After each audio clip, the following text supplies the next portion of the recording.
nagabuhat sa matarong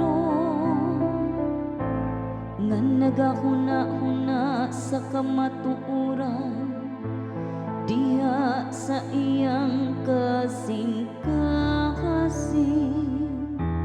ug wala magsulti dautan sa iyang dila.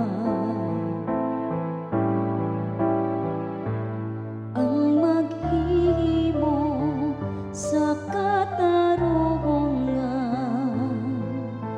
magpuyo diha sa balaang bukid sa Ginoo. Siya nga wala magdagman sa iyang isig katawo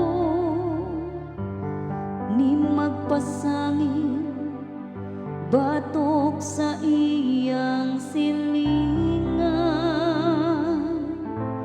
Pinaagi kaniya ang sad-an gitahamay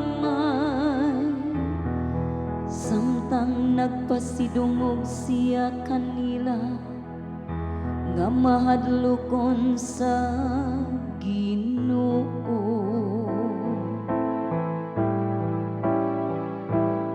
Ang maghimo sa katarungan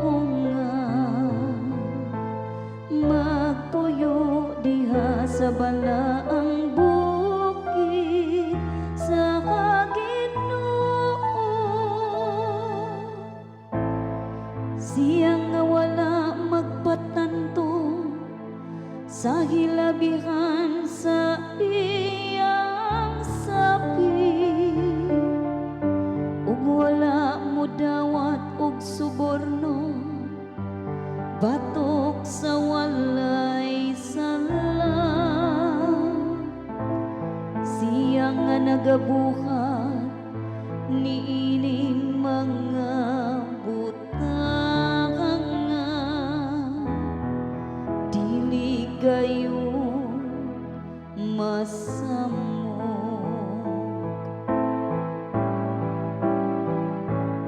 Ang maghihimo sa katarungan magpuyo diha sa balaang